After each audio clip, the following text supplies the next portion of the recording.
The thing to understand about happiness to begin with is it's not a feeling. It's not an emotion. And that's really important for a behavioral scientist. Holy moly, this is, the Sermon on the Mount is the best thing ever. And Matthew 5:44 is the apex of that. You have heard that you should love your friends and hate your enemies, but today I give you a new teaching. Love your enemies and pray for those who persecute you. He might as well just put in parentheses, I don't care about your feelings. Because you're bigger than your feelings if you're living in the image of God. And we got on this because we were talking about what is happiness. But if you don't understand what love is, you can't understand what happiness is, which also isn't a feeling. What lies behind the explosion among young adults of depression and anxiety starts with a misperception of what happiness is, which is that it's a feeling. And I want that feeling. And I hope tomorrow morning I have that feeling. And I hope when I marry my beloved, I have that feeling an awful lot. Well, good luck to you. Good luck to you. That's not the way it works, and that's not the way it's supposed to work. And life wouldn't even be good if it did work that way. I play a game with my students called What's My Idol? So that they know. They have to read a little Aquinas. These are my students at Harvard. Yeah. Do you want to play? Do I want to play the game? Yeah. I was hoping we might. Welcome to Socrates in the Studio, which falls under the rubric and perhaps also the aegis of Socrates in the City. We are in the city of New York City, and I am today going to be speaking with Arthur C. Brooks, not to be confused with the other Arthur Brookses. He has a book out now, another book called The Happiness Files, Insights on Work and Life. Arthur Brooks is the Parker Gilbert Montgomery Professor at the Harvard Kennedy School and a professor of management practice at Harvard Business School. He's also a columnist at The Atlantic, where he writes the weekly How to Build a Life column. He's the #1 New York Times bestselling author of 14 books, including Build the Life You Want, co-authored with Oprah Winfrey. Not making that up. And here he is, Arthur Brooks. Arthur, welcome. Eric. Great to see you. You too. So normally I would make that up. That would be my kind of a joke, co-authored with Oprah Winfrey, and it would get a big laugh. Yeah. In fact, that's true. That turns out to be true. Yes, indeed. I don't know a lot of people who've co-authored books with Oprah Winfrey. That's extraordinary. I have to ask you before we get into the brand new book. Right. How did that come about? It was her idea, actually. So it turns out that during the coronavirus epidemic, when everybody was, in most places around the United States, we were all deeply locked down. Yeah. She was at her place in California, and she was reading my column every week. She walks around her place, and she would read my column every Thursday morning in The Atlantic, How to Build a Life. And she really liked it. And when a book came out during that period called From Strength to Strength, Finding Happiness, Purpose in the Second Half of Life, she read it on the first day and called and asked me to be on her podcast. She has a podcast. She's a voracious reader, and she's a very discerning reader, too. And she had me on to talk about my book, From Strength to Strength, and we kind of hit it off. She's a very interesting person. She's very smart. She's a very erudite person. And we were, getting along like a house on fire. And what do you know? Not a few weeks later, she called my cell phone and said, I've been thinking about it. If I still had my show, I'd have you on 30 times. I said, that would have been great. And she said, but I don't have a show, so how about if I host you in a book? I said, what do you mean? And the result was that book, where she's kind of the host of the book, and I'm the guest. I'm, the guy talking about all the material inside the book, and it was a great experience. I mean, the idea of somebody of that stature saying, I would like to write a book with you is wonderful. It's extraordinary. Of course, it speaks well of you, Arthur, but I mean, listen, even if I didn't know that you had co-written a book with Oprah Winfrey, I just have to look at the back of this book. And this is other stuff. It sounds like Eric's making it up. There's a blurb here from His Holiness the Dalai Lama, and a blurb from George Stephanopoulos. I know George has read and admired one of my books about Dietrich Bonhoeffer, but I don't know. Everybody loves that book. You think? I don't know. I love that book. That's a great book. I think it's overrated. Do you really? No. Really? Have you renounced it? Yes, I've renounced. It's like Tolstoy renounced all of his works of fiction at the end of his life. He's like, he didn't get back the royalties. You'll notice that. Yeah. I didn't. Yeah, but he probably gave the royalties to the peasants. Or one of his 13 children. We've just we've stumbled far away from the fact that you have a new book out called The Happiness Files. Now, this is, in fact, a collection of some of the best columns that you've published in The Atlantic on the How to Build a Life column. So I have to start with, Socrates in the City is about asking the big questions. So it's not just sort of like, great tips on how to have a better life, but to actually ask, what would that mean, or what is that? So let me start with the question, you are genuinely an expert on the subject of happiness. So what is happiness, or what does it mean to you when somebody says, happiness? I mean, happiness is a word that can mean sort of everything and nothing, and it gets people's attention. But as a behavioral scientist, that's how I'll answer the question. And I could address it more philosophically or as a Christian, but as a behavioral scientist, the thing to understand about happiness to begin with is it's not a feeling. It's not an emotion, and that's really important. And actually, what's important is that you just said what I neglected to say. You're a behavioral scientist, so you're not just somebody who's thought about this. You've studied it, and you come at it from that perspective. I suffered through a PhD. You suffered through a PhD. Yeah, exactly. So say more about that. Yeah. Happiness, because I think it's a legitimate question that most people would have if they're given a moment to say, well, what is happiness? Yeah, and I usually compare it to, for example, something that you and I have talked about a lot in our various walks of life, which is love. And most people think that love is a feeling, and this is one of the reasons that marriages don't tend to last, because you pursue a feeling. Well, that's an exercise in futility. To love is to will the good of the other, according to St. Thomas Aquinas. That's a really what important does he distinction. know? Yeah, really. I mean, but in all seriousness, that old guy, what he you was just never married. said, to even go to ask the question, what is happiness? That's important. Then to ask, what is love? Yeah. Because you've just said it, and of course, Aquinas was, of course, correct. Yeah. But say that again, because this is, I guess for me, part of the reason I do Socrates in the City is because we have a lot of bad ideas. Right. We walk around with bad ideas. Right. And those bad thinking ideas of love, hurt us. They hurt us. And other people. For sure. And so to think of love as a feeling, is there a more, I almost can't think of a more pernicious idea. Oh, it's the worst. And, I've been married almost 34 years. If love were a feeling, I wouldn't have been married 34 minutes. Because I married a Spaniard, and they're very quarrelsome people. and so the truth is that my love for my wife, my love for God, my love for my friends, my love for my country, these are all different kinds of love, but what do they have in common? They're an act of commitment and will. Aquinas, who was channeling Aristotle, and everything he wrote in the Summa Theologia, that's where modern audiences at the time became acquainted with Aristotle, the greatest student of Plato. They were all Platonists before that, of course, and the student of Socrates. And Aristotle talked about love as this act of commitment notwithstanding your feelings, which led Thomas Aquinas to define love as to will the good of the other. And then theologians later put a little tag on the end, as other.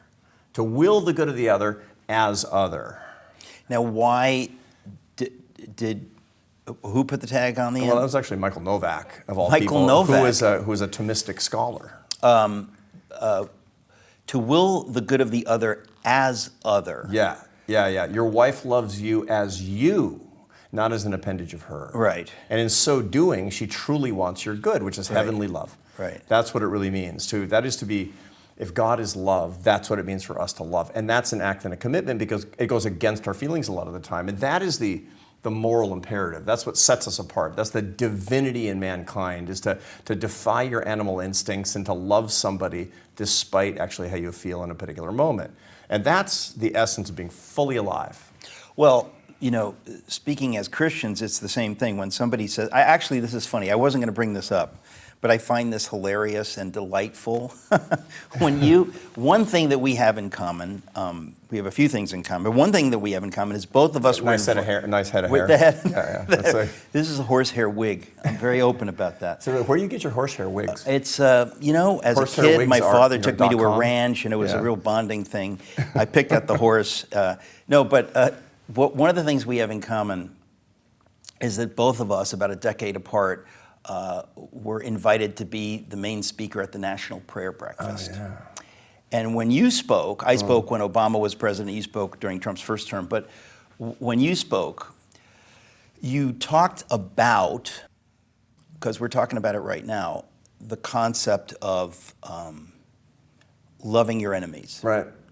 If you define love incorrectly, as nearly everyone does, because the culture defines it incorrectly, you cannot begin to comprehend the idea of loving your enemy. It's an absurdity. The whole Sermon on the Mount is nuttiness if you're being guided by your feelings. Right. It's just impossible, because the Sermon on the Mount is a master class in managing your emotions so they don't manage you, which is the essence of being a fully alive being in God's image. This is, for a behavioral scientist, holy moly, the Sermon on the Mount is the best thing ever. And Matthew 5:44 is the apex of that. You know, you've heard that you should love your friends and hate your enemies, but today I give you a new teaching: love your enemies and pray for those who persecute you. He might as well just put in parentheses, I don't care about your feelings, because you're bigger than your feelings if you're living in the image of God. And that's a beautiful thing. It's a wonderful thing. This is what sets us apart from the animals. And you know, it's interesting because, you know, that people often talk about how, you know, the Christian spirit is somehow at odds with the Enlightenment. And I know the spirit of Socrates in the cities is say, no, because in point of fact, love your enemies is the basis of the Enlightenment. Only a culture and society that could embrace this at scale would say, you know, I don't have to coerce people, I can persuade them. And the way that I can do that is willing their good by giving them better ideas than they currently have, and not beating them over the head and forcing these ideas upon them. Love your enemies is the basis of a good secular society and not just a good Christian society. Because even a society that thinks of itself as secular is bound by living in this thing we call reality, which happens to be invented by the God of the Bible, even though not everybody has to acknowledge that explicitly. You still are obliged to live in the world of reality. Yeah, well, you have to live in the world of reality, but also there's certain rules that you accept because you want to get along day after day. And there are a lot of people who would like to turn back the clock and turn everything back into force, to be sure. There are people among us, even here in the United States, that would like to force us to bend to the will of what, and that's contrary not just to my faith, but it's also contrary to the principles of the Enlightenment. This is what we're going through with the kind of culture wars on campuses today, as a matter of fact. We're fighting over the Enlightenment on campuses. That's so interesting. We've gone from, I want to come back just to this idea of what love is, because you can tell already, this is the big issue for me, because I think if I have to identify what is deeply harmful in Western culture, that to me is it. Yeah. The idea that love is a feeling. Yeah. But it's ubiquitous. It's taken over the culture so dramatically over so many decades that talking about it as you've just done is radical. Yeah, no, it sounds weird, and yet it's the least radical thing possible. And you know, we got on this because we were talking about what is happiness. But if you don't understand what love is, you can't understand what happiness is, which also isn't a feeling. One of the biggest problems that we have, what lies behind the explosion among young adults of depression and anxiety starts with a misperception of what happiness is, which is that it's a feeling. And I want that feeling. And I hope tomorrow morning I have that feeling. And I hope when I marry my beloved, I have that feeling an awful lot. Well, good luck to you. Good luck to you. That's not the way it works, and that's not the way it's supposed to work. And life wouldn't even be good if it did work that way. So what then is happiness? If happiness is not the feeling that, hey, everything's great and I'm happy and everything's going well for me now, what is it? Happiness and feelings are related, like the smell of your turkey is related to your Thanksgiving dinner. Feelings are evidence of happiness. Happiness is something, for behavioral scientists, that is a tangible thing. And like your Thanksgiving dinner, it has macronutrients. Thanksgiving dinner is a combination of protein, carbohydrates, and fat, if you're kind of a science nerd like me, or a nutrition freak. And happiness has 3 macronutrients as well that are identifiable, that we're able to study and get better at. Mm-hmm. They're enjoyment, which is to enjoy your life, satisfaction, which is to take joy in your accomplishments after struggle, which means there's unhappiness in there, and meaning, which is the biggest one of all, the why of your life, the coherence, the purpose, the significance of your life. Those are big projects. And that's such good news because nobody's great at all those things. So we all have margin, not to be perfectly happy, which we shouldn't be in this life, but to be happier and to make progress. I mean, I believe that pure happiness does occur, just not on this side of the mortal coil. On this side, we're going to have negative experiences and emotions, and that's as it should be. You have what I would describe as a standard biblical view that we're fallen. We're living in a world where things aren't the way they're supposed to be. So then the question is, what do we do about that? Right. And it seems to me that your research and many of your writings have to do with answering that question. That's What right. do we do given things as they are? Yeah, and the answer is what can we, I mean, the question is what can we do to be not to be perfectly happy, that's futile, but to become happier as a person. And to do that, you need to understand how happiness works, enjoyment, satisfaction, and meaning, to change your habits and behaviors. And then the most important part to make it sticky, which is what I teach my students, is to become a happiness teacher. Now, this sounds an awful lot like every good religion probably, which is to understand how things work, change your own life, and pass on the good news.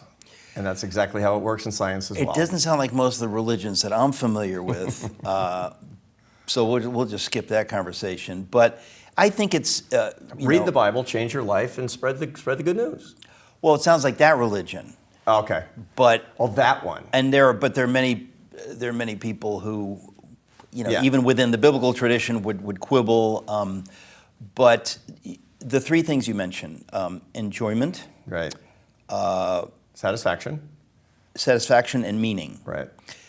Meaning, to me, it's at the heart of everything. The meaning of, I often talk about the meaning of meaning. Why do we care about meaning, right? Like, what does it say about us? Yeah. What does it mean that we care about meaning? And maybe not everybody does care about meaning. So make the case for the meaning part of this equation. It's the big one. It's the biggest one of all, as a matter of fact. And it lies behind the explosion of depression and anxiety among young people. I have data that very clearly indicate that there's no recession and enjoyment and satisfaction in young people's lives. But people are farther away from being able to articulate and understand the meaning of their lives than we've ever seen in any time since we've been keeping good social science data on this issue. Does your life feel meaningless? The answer is more likely to be yes now than ever. And this inability to understand what the meaning of life might even be. I'm actually finishing a book right now called The Meaning of Your Life, Finding Purpose in an Age of Emptiness, that looks at the... Reading it or writing it? I'm writing it. Writing it? I'm writing it. It's actually done. It's going to come out next April. Okay. April of 2026, God willing. And I mean, it's supposed to. It's April 14th. It's, slotted. And the manuscript is done. And as you know well, as an author, the very end is the worst, because writing a book is like Elizabeth Kubler-Ross's stages of death and dying, right? Anger, denial, bargaining. Finally, you get to acceptance. I'm not there yet. Depression, I'm not there, acceptance. Yeah.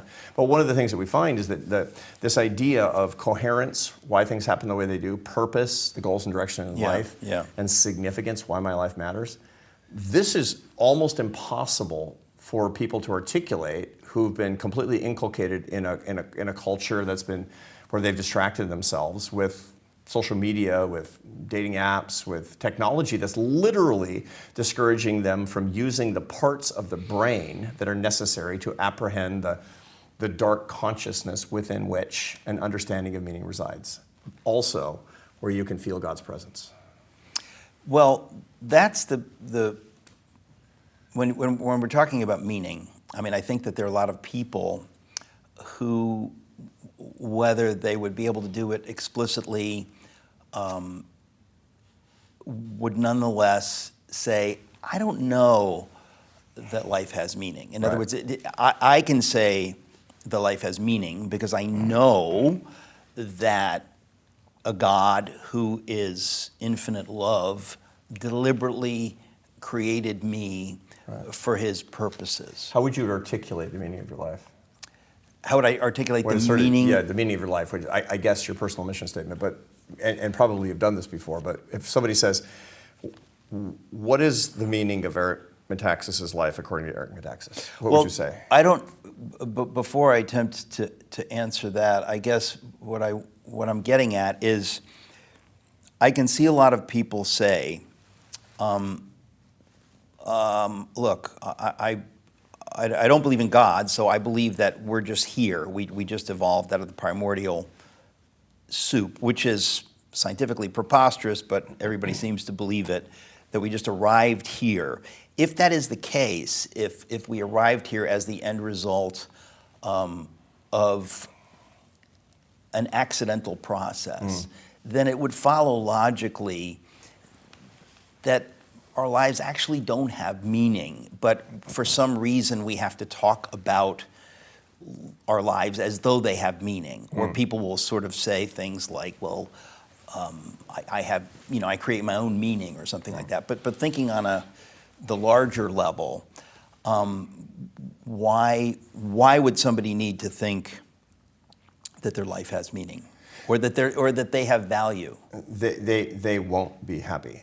As an empirical proposition, people will have a much lower quality of life if they're either unaware of, don't understand, or believe that their life doesn't have meaning. That's just a fact. And part of the reason for it is that we're teleological creatures. We need a telos. And this is a very Aristotelian notion.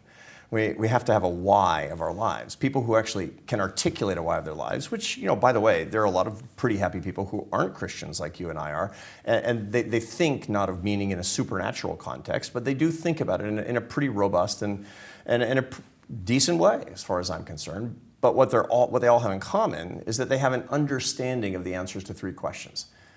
Why are things happening the way they are? Some people will say you and I say it's the work of the Lord. Some people will say it's science. Some people will say it's conspiracies by powerful individuals. The second question is, what are your goals? Why am I doing what I'm doing? What are my goals and direction in life? What's my intention in life? And last but not least, why does it matter that I'm alive? To whom? To whom does it matter that I'm alive? And if you have an answer to those questions, you do pretty well. Now, I happen to believe that there is a supernatural, a true metaphysical dimension to it, but I do know also that true secularists, when they have an understanding of those three dimensions, they do well too. They do well too.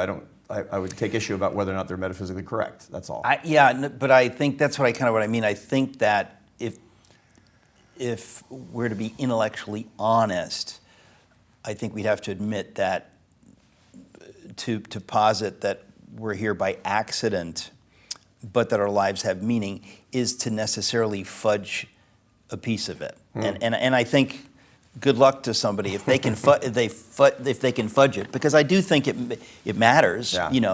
If somebody says, your life is important, Right. I would want to say, why? Why? Why? Well, like, because you To said whom? so. Right. Because you said so. And I think there are a lot of people in despair, Yeah. and I think that they are asking a very honest question in saying, like, I don't think my life has meaning. Right. Why are you saying it does? I think you're wrong. Yeah. Like, why, and now we know that's not helpful, but I think it's a legitimate question. For sure, and that's actually why I'm writing the book on this. The hardest book I've ever written. I've been working on it off and on for 5 years. And part of the reason for it is that it's one thing to write a book about standard behavioral science. It's something else entirely to ask the biggest possible questions that go beyond the realm of what the behavioral science will permit you to understand and explain. The problem with meaning is that meaning is adjudicated in the right hemisphere of the brain. The right hemisphere of the brain is where we deal with all, this comes from the hemispheric lateralization theory of a neuroscientist at Oxford named Ian McGilchrist, one of the greats of our time. Ian McGilchrist? Yeah. I just interviewed him. He's great. No, I actually did. He's and a of course visionary. he's great. He's a visionary. Of course he's great. Yeah, and what he has understood is that the right hemisphere of the brain is where all the mystery in life is, and yet it goes beyond articulation. So there's a reason I asked you to say, okay, what's the meaning of your life? The truth of the matter is, if you tried to articulate it right now, you'd have to filter it through the language centers of your brain, the Broca's area and Wernicke's area of your brain, which are in the left side of the cortex. Did you say Wernicke? Wernicke's area. Wernicke, Bonhoeffer's father, studied under Wernicke. Oh my gosh. I believe. I believe that's correct. Yeah, I yeah. believe the name Wernicke is in my Bonhoeffer book. Yeah, But this so is the- he's such a famous brain scientist that he has a part of the brain named for him. So I'm 1 degree of separation from Eric, who's one from Bonhoeffer to Bonhoeffer's father to Wernicke. I'm 4 degrees off from Wernicke. Okay, so forgive me for my really stupid. Please forgive me for my stupid interruptions. I but like it. You were but just saying the whole that. point is that you'd have to filter through Yeah. a metaphysical, deep idea to which you have a mysterious, wonderful understanding through the hopeless, helpless little channel of Wernicke and Broca's areas of your brain. It's the same kind of thing if I'd say, hey, Eric, why do you love your wife? And you'd say, she's the mother of my children. She's a wonderful woman. I just really like her values. That's Anything you'd say would trivialize it. That's the thing. That's good. Yeah, so the point is, That's good. if you're not spending time in the right hemisphere of the brain, which, by the way, neuroscientists have called dark consciousness. You know, when cosmologists, when astronomers, they don't know what's out there, they call it dark energy and dark matter. Yeah. Right? The dark matter of your brain, the dark matter of your mind is in the right hemisphere of your brain, which is literally called by many neuroscientists the dark consciousness. And therein you mediate questions of love and questions of faith, questions of all of the theological virtues, certainly, but meaning is that's, and so here's the question. Why is that turned off in so many young people today? Why is that turned off? And we know why. Because our use of technology is actually shoving us into the left side of the brain where we do tasks, where we do complicated things, where we neglect the complex. And it is therefore dehumanizing us. Completely. That's absolutely completely the case. Yeah. You know, that's when we distract ourselves because of our misery, when we fritter away our time on our devices, we're neglecting even the possibility of experiencing dark consciousness, where we might be able to understand, even if beyond articulation, the questions of meaning in our lives.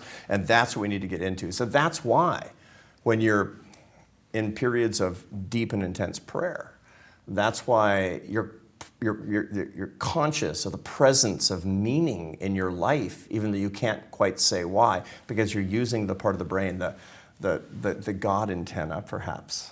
Yeah. Onboard hardware. Yeah. To understand what really matters in life. Well, what's interesting to me about your decades of research is that it points through research, through scientific research, points toward God. Right. In other words, even if you don't like the God hypothesis, you kind of you get stuck because it seems that we are created in such a way that this works and that doesn't work, right. And this feels good and that doesn't feel good, and this is ultimately satisfying and this is not satisfying. Right. And so if you didn't really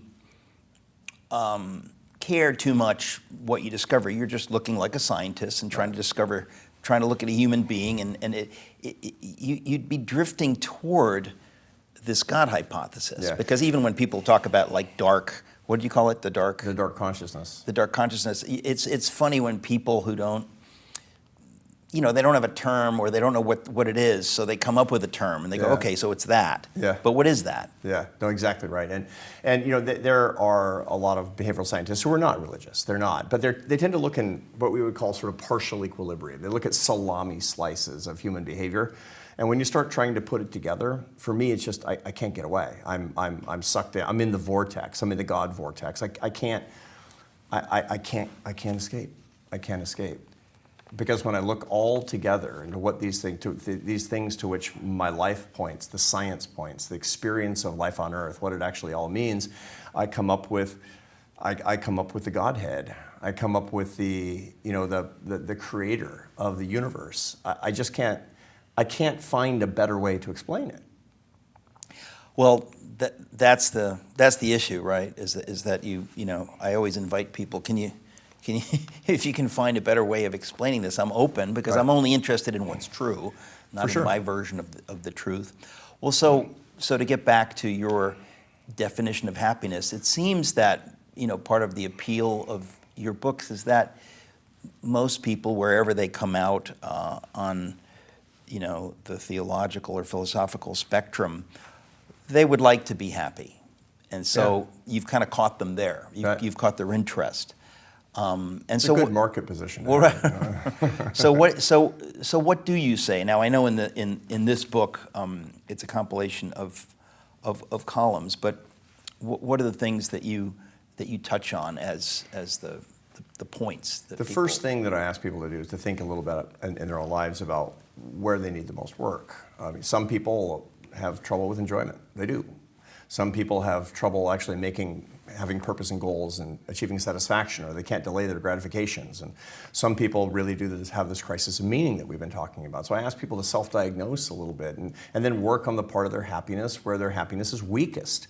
You know, I know about myself. My meaning is pretty good, could use work. My satisfaction is just through the roof because of the work that I've been able to do, which is just a gift, but my enjoyment isn't where it should be. I don't enjoy my life as much as I should. Yeah, talk about that. What do you mean? Because what you're saying is that we ought to enjoy our lives. So you don't mean ought to be seeking pleasure foolishly, but we ought to have some kind of a balanced life in such a way that we will allow ourselves to enjoy life. What does that mean? It requires that you understand enjoyment, which is not the same thing as pleasure. Pleasure is an animal phenomenon. Pleasure is a function of the limbic system of the brain, a console of tissue that was around up to 40 million years ago. This is pre-human in lots of ways. And what it does is it gives you signals. It gives you a universal language to tell you what's going on around you below your level of consciousness. All of your positive and negative emotions are an indication there's something you should approach or avoid, that these are opportunities or threats. That's what it comes down to. You know, people who think, you know, I hope I have more happy feelings and I hope I have fewer, bad feelings. They don't understand feelings. The truth is this is just information, is the whole point. Pleasure is just tapping a little thing in your a lot of it, tapping a little part of your limbic system called the ventral tegmental area and the ventral striatum. You do that, it's like, oh, nice. That's just that pleasure that you actually feel from somebody saying I love you or taking a bump of cocaine. I mean, we have these rudimentary brains that actually give us this feeling. And if you pursue pleasure, if that's your goal in life, well, woe be unto you. You're going to wind up in rehab if you're lucky. If you're lucky. You will be managed by your pleasures. Right. The secret of enjoyment is actually moving the experience to the prefrontal cortex of the brain, the C-suite, right behind your forehead. That's your conscious brain, where you make executive decisions. That takes pleasure. Pleasure's fine. Pleasure's a gift, but you have to add two things to it: people and memory. You have to add people and memory such that you can have an ongoing experience of this, and furthermore, that it becomes social in a conscious way so that you can govern your pleasures and they don't govern you. That's what it comes down to. This is the reason that discipline is so critically important. This is the reason that you say, no, I think the fourth glass of wine isn't for me tonight, because that would be pleasurable but not enjoyable. This is the reason that you don't drink alone. This is the reason that internet use by yourself is a dangerous business. This is the reason at 1 a.m. you don't start watching Howard the Duck. You should probably never watch Howard the Duck. I never will. Did you know that is the lowest rated film of all time? Is that the one that was like executive produced by Bill Cosby in 1986? I think that's right, but Howard the Duck has been popularly voted on Rotten Tomatoes to be the worst film ever made. I obviously... And at 1 a.m. I only bring this up because you reference in your introductory essay having at some point made the very silly decision at 1 a.m. to leap into watching that movie. I mean, the funny thing is, there are great movies that you shouldn't start watching at 1 a.m. Yeah. The truth is that if something gives you pleasure, we're good at pleasure in certain things, different people and different things. The thing that scratches your itch that's different than other people. And it could be addictive, which many things can, everything from carbohydrates to internet. You know, not to mention all the bad and evil things in life, from drugs and alcohol to pornography, all the terrible things in life. If you're using something that could give you pleasure and is addictive and you're using it alone, you're doing it wrong. You know, this is the sort of the rule that I give my students and my kids. It's almost a perfect rule, as a matter of fact, because that's an indication that, you know, we're in this together for all intents and purposes. You know, if there's something that we have shame when we're around other people, when we're satisfying our pleasures in unseemly ways. And this is one of the ways that we'll actually move the experience to our prefrontal cortex and govern ourselves. Enjoyment is a gift. Enjoyment is a wonderful way that we can actually take the abundance of life, the abundance of creation, and make sure that it is a source of joy to us without making it into a source of misery. I don't know who said it or where I'm getting the idea, but the idea of ordering our desires, ordering our loves, right. that ought to be what education is about, right? In other words, Right. to train a young person Right. to love the right things, Right. or to like the right things, or to desire the right things. Yeah. This is a good deal of what I teach my students. Because when you have disordered desires, even if they're not evil desires, immoral desires, satanic desires, even if they're just worldly desires, you will find perdition. And I'll give you a perfect example. This gets us back to St. Thomas. Thomas, the great behavioral scientist of 1265 in the Summa Theologiae, he said that there's four idols. That there are four idols in life. What we really want is God. That's what we want. But God, it's kind of inconvenient. There's a lot of cumbersome rules and one-sided conversations. So a lot of people want to take a little shortcut with some things that have kind of divine characteristics. And those are idols. And he said, furthermore, he asserted, and he's completely right, that there's four of them. Each one of us falls prey to one of these idols in particular. And if you know what your idol is, then of course you're moving the experience of the craving to your prefrontal cortex and you're governing that idol, and you'll save yourself a whole lot of grief. He didn't talk about the prefrontal cortex, so they didn't know it existed at that point. But that's what's actually happening. The four idols are money, power, pleasure, and honor. And by honor, he didn't mean, two of my kids are Marines and they serve with honor, but that's not what he meant. He meant fame or the admiration of the world, the adulation of the world. Money, power, pleasure, and honor. And he asserted, and he's right, that we like them all, but there's one in particular that beguiles each one of us. And that's the dark one works through that idol to distract us from the thing that we really want. And you have power. I play a game with my students called What's My Idol? So that they know. They have to read a little Aquinas. These are my students at Harvard. Yeah. Do you want to play? Do I want to play the game? Yeah. I was hoping we might. Yes. You want to be a contestant on What's My Idol? Do I have a choice? It's like I feel like I've lost control here. Go ahead. I'm sorry. Go I ahead. don't mean to lose control. It's your show. Go ahead. Eric. Go ahead. It's your show. Yeah. So here's how the game works. We're going to find Eric's idol, which doesn't mean that you're subjugated to it. On the contrary. It just means that in your weakest moments, I that's may the be thing to keep aware an eye of it on. as an idol. Exactly right. Yeah. And everything that you regret in the past will always somehow be traced to that idol. This is the uncanny thing. When you think about a relationship that you neglected, a corner that you cut that you wish you hadn't, it'll always have something to do with that idol. Interesting. Yeah. So the way you play is that you don't say what your idol is, you eliminate what it's not. Right. In order. Yeah. Because one of those things you really don't care about, generally speaking, that's the case. And when you eliminate something, it doesn't mean you don't have it at all. If you eliminate money, it doesn't mean that you're poor. It means you're the most normal person in the world. And if it's your idol, normal's bad. But if it's not your idol, normal's fine. Right. Is what it comes down to. So let's start with the one you would eliminate first. You got to kick out one. What's the one you care about the least, or maybe even actively dislike? Money, power, which is persuasion over other people. These are not evil things. Pleasure, which might be comfort or security. Yeah. And the adulation of the world. Which one do you kick out first, that you care about the least? This is very hard. This requires a spiritual retreat, actually. I was going to say, it really is. But this kind of is, It's isn't fascinating. Well, it's interesting because it does make you really think. What are your okay? So money is one. Yep. Power, which is the not the control over other people, but the influence over other people. Influence. They do the things that you think are right. You have, right? Pleasure is clear. We talked about that. But pleasure also encompasses comfort and security. Because it's important. A lot of people are like, I don't need to feel good all the time, but I sure as heck want to, tear down my barns and build bigger barns and fill them up so I can, there are a lot of people like that out there. Yeah. Or comfort. I'm not trying to get high all the time, but I sure like sleeping in or whatever. Yeah. Right? Yeah. And then the adulation of the world. Yeah. So which one do you give away first? I am mystified by how difficult this is for me. I think, let's say, pleasure and power, I would say, Those are the two. Those are pretty easy to say, like, that's not my thing. These aren't your things, and if you had the average amount of pleasure, you'd be okay, and comfort and security, you'd be okay. And when it comes to power, now I actually believe power, and the reason is because it's not like we palled around as kids, but I know about you, and you're an entrepreneur.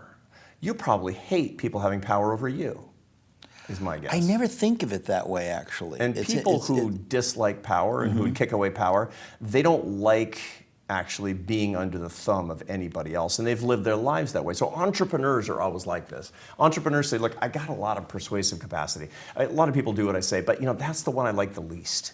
That's the one I like the least. I'm an academic. I hate power because I'm an academic because I don't want anybody to tell me what to do. This is really what it comes down to. People who love power and that's their idol, they admire dictators. Because you admire people who have your idol. Right. Who have your idol as well. Right. So I believe it. Now it's down to resources and adulation. So which you got to get rid of the one. resources, like when you talk about, you say money, right? I think of money as power. Right. In other words, you can have a healthy attitude toward money. You say, well, I want that so that, I mean, because I'm trying to raise money for all these projects. Right. It's not so I can get a boat. Or it's because I think, man, these are wonderful projects. Yeah. But You we just have told to me raise that money's not your idol. money. You just told me money's not your idol. Okay. And so you kick that away next. And part of it is because you see money as a resource to do good things. Yeah. As opposed to Eric's that rich guy. That's not. That's Yeah, but I mean, but then when you talk about honor or adulation or something like that, I think I also have. I mean, maybe I've had to deal with that because I do know what a dark temptation that is for a lot of people. They say, well, I don't want to say this because I'll lose the regard of that group, so I'm going to keep my mouth shut on this or this or this or this. But it's fascinating to me, really, that Aquinas, 800 years ago, just says there are four. Therefore, and these four are pretty all-encompassing. People in our line of work, generally speaking, the idol is honor.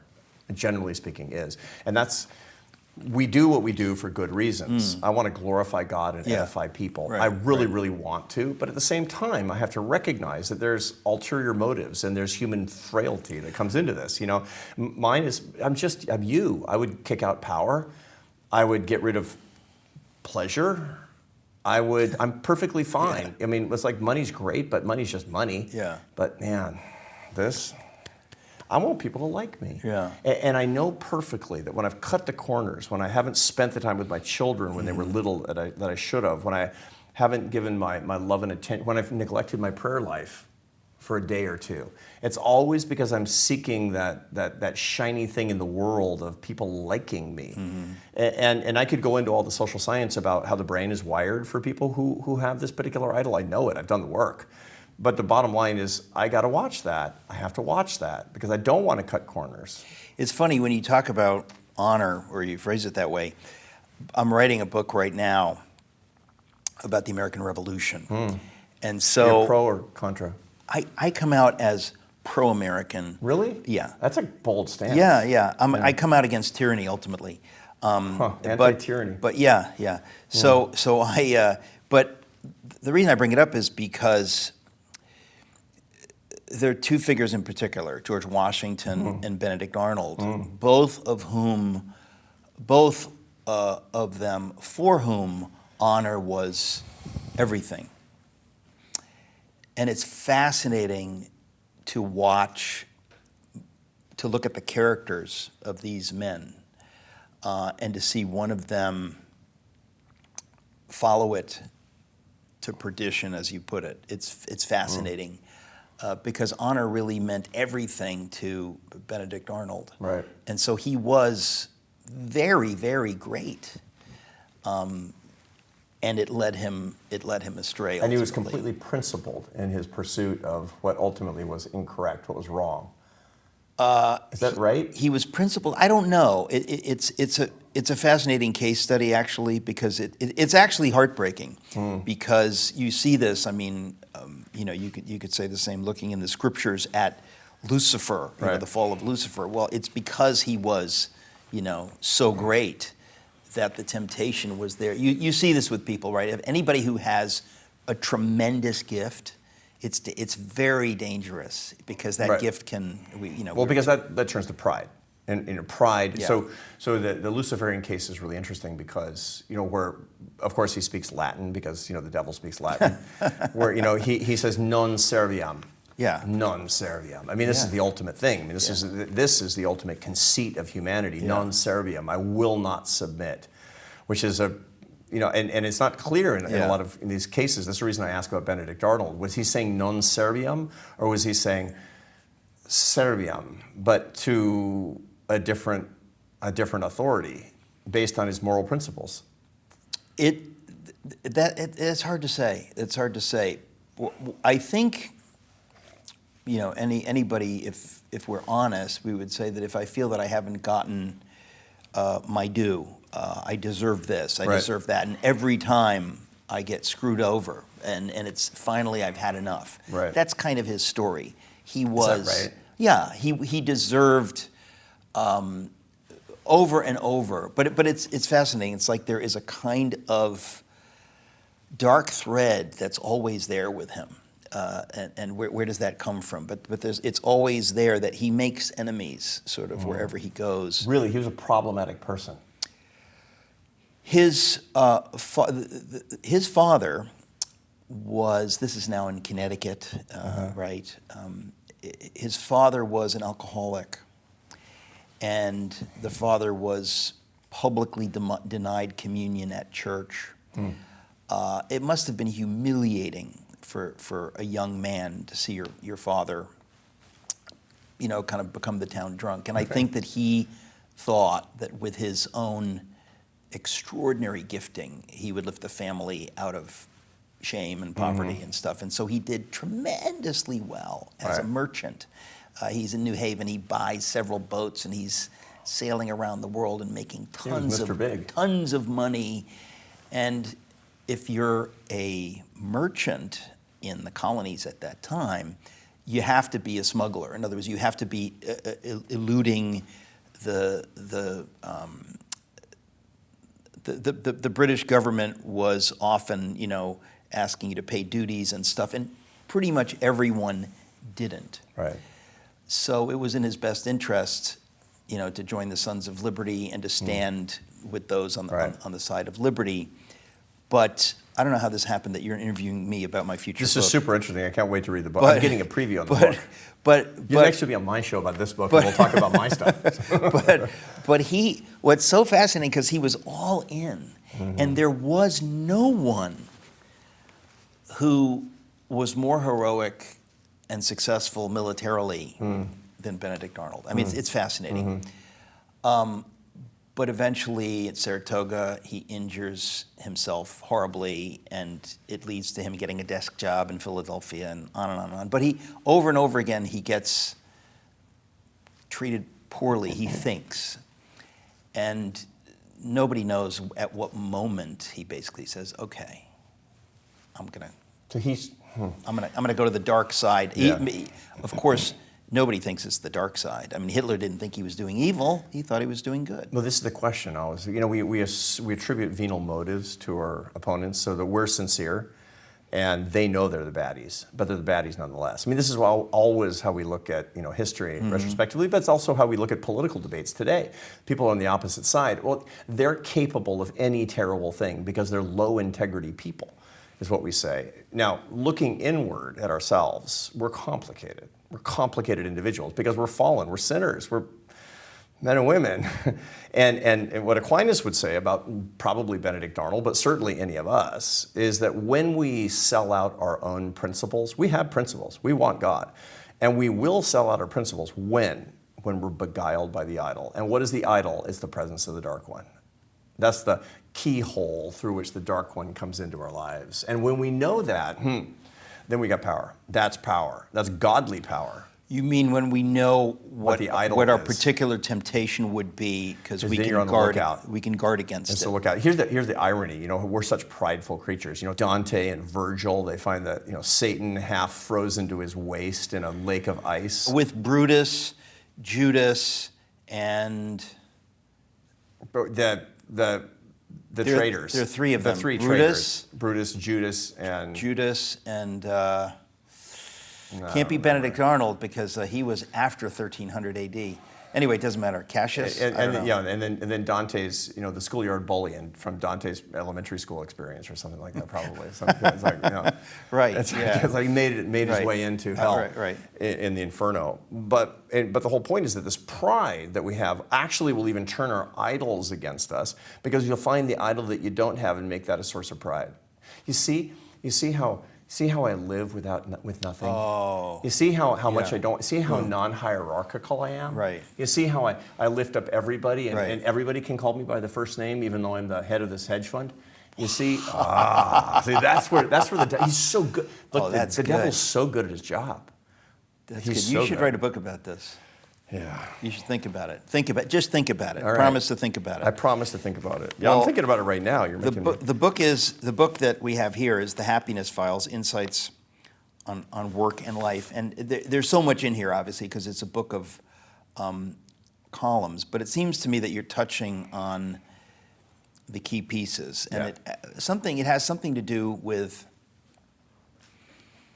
what can we call it? Mindfulness, introspection, to be willing to dare to take stock of our lives. This is how metacognition works, thinking about thinking, standing in awe of the great creation that is your mind and brain and self, to have gratitude for the complexity as the creature that God created. And that's one of the reasons that I love behavioral science, is because it makes me stand in awe of God's greatest creation. That's Understand how it works. I wish more behavioral scientists thought that way. That's extraordinary. Now, I have to ask you, just biographically, how did you get started doing what you're doing, Arthur? So I actually started off as a French horn player, which is not the typical path, I guess, to teaching at the Harvard Business School. I was a French horn player, a lot of it in the Barcelona City Orchestra, all the way through my 20s. I went to college in my late 20s by correspondence. And got just interested in economics and psychology. And Is this where you met your wife? no, I actually went there chasing her. I met her on a concert tour in France where she was studying. She lived in Barcelona. She's a Catalan girl. She's Spanish. And I moved to Barcelona in a bid to try to convince her to marry me. And we didn't speak the same language. How'd that so it work took me out? a couple of years to get the vocabulary so she could figure out what I was saying when I was down on one knee. And it took me 2 years, but I closed the deal, and now we have kids and grandkids. Okay, 34 so years later. far so good. The French horn career didn't work out, but Yeah. the more important part, the marriage did. And from there, I started studying social science because I was looking for a new path in life. I went to college, finished about a month before my 30th birthday by correspondence. I'd never set a foot on a campus. And from there, I went to graduate school because I was so interested. I was still hungry, and I went and got my PhD and became a social scientist. Then I taught for about a decade, most of it at Syracuse. And then I left and took over as president of the American Enterprise Institute, a big think tank in Washington, D.C. That's where you and I met. I did that for 11 years. And then when it was time to leave in my mid-50s, I was a little bit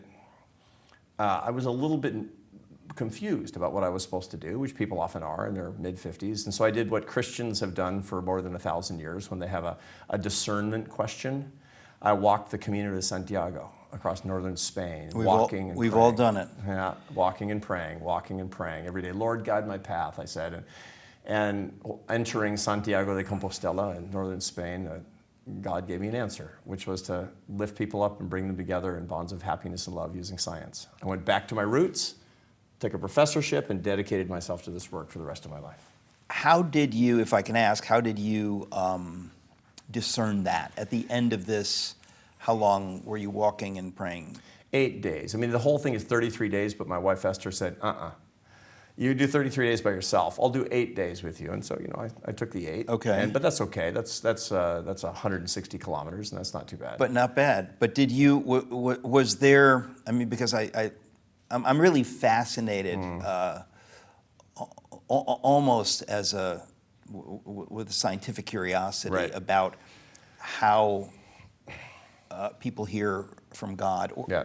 some don't, but that concept of how people hear from God or discern Yeah. what they think is God's will. Was there a moment for you, or was it just more a general knowing? Well, so many religions, but particularly Christians, have a dedication to pilgrimage across many. You were raised in the Greek Orthodox tradition, and we Catholics and many evangelical people. Well, there's sort of ambulation has this admixture of spirituality and physicality, and part of the reason is because we're beings. We're not Gnostics.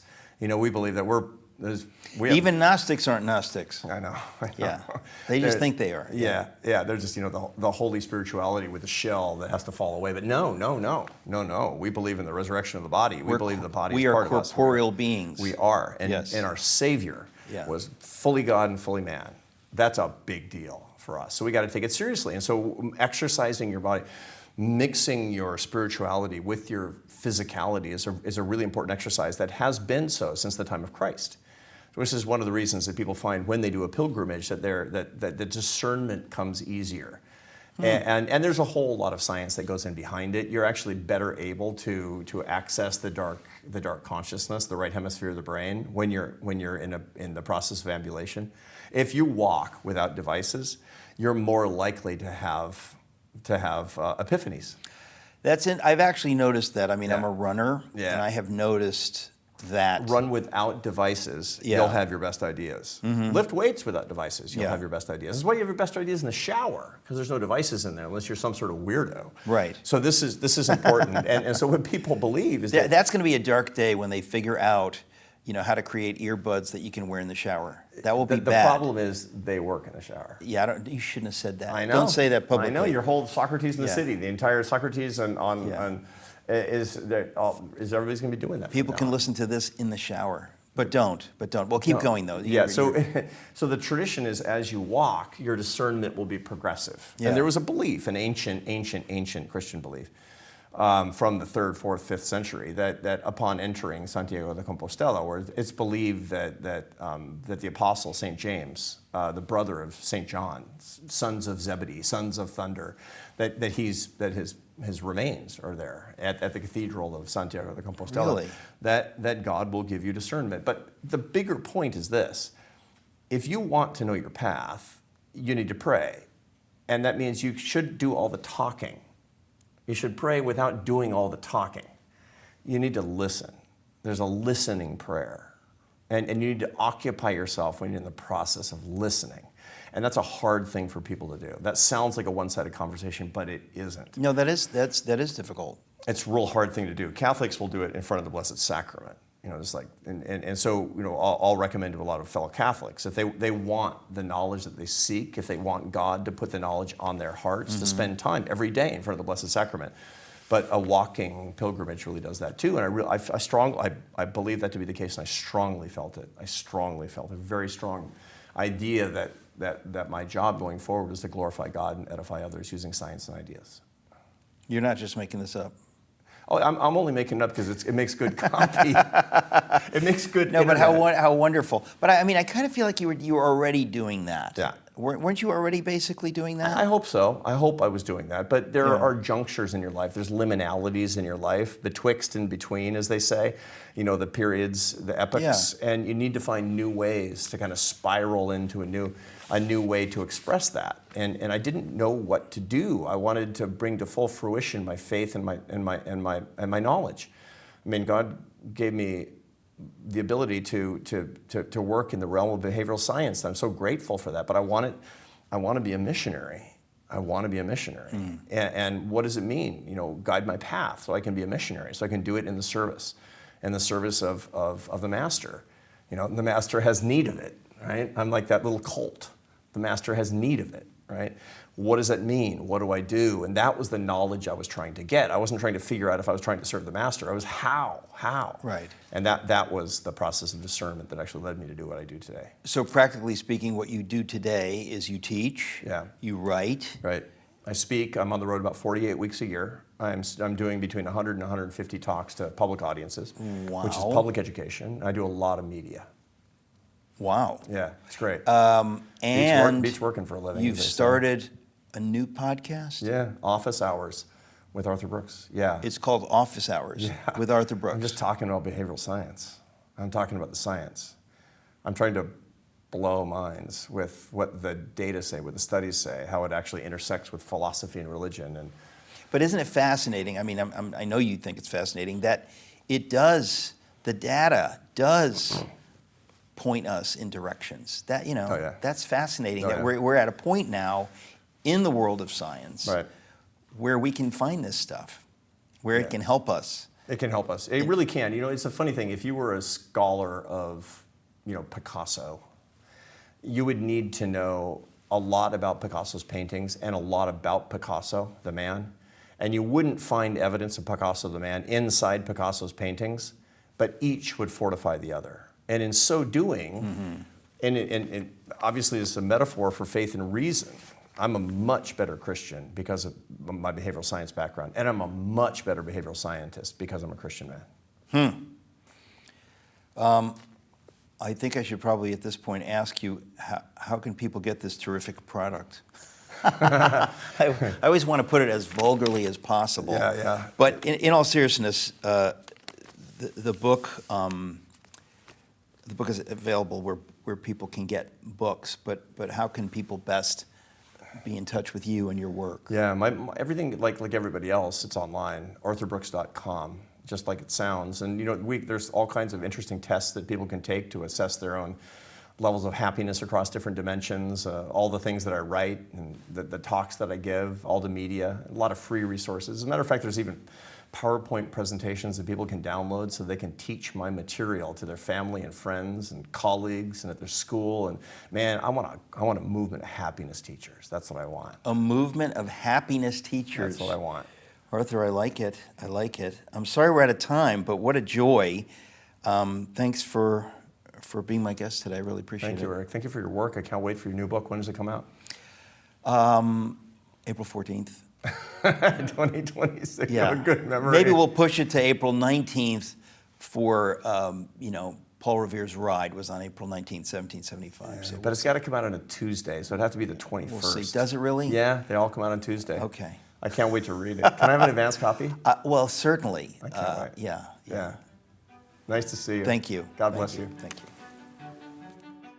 If you think these conversations are valuable, would you do us a favor and please like this video and subscribe to this channel? When you do that, you help us get these conversations out to a wider audience by telling YouTube that people are interested in this. Also, you can go to SocratesInTheCity.com, sign up for our newsletter, and you can check back every week. There's new stuff here every week. Thank you for tuning in.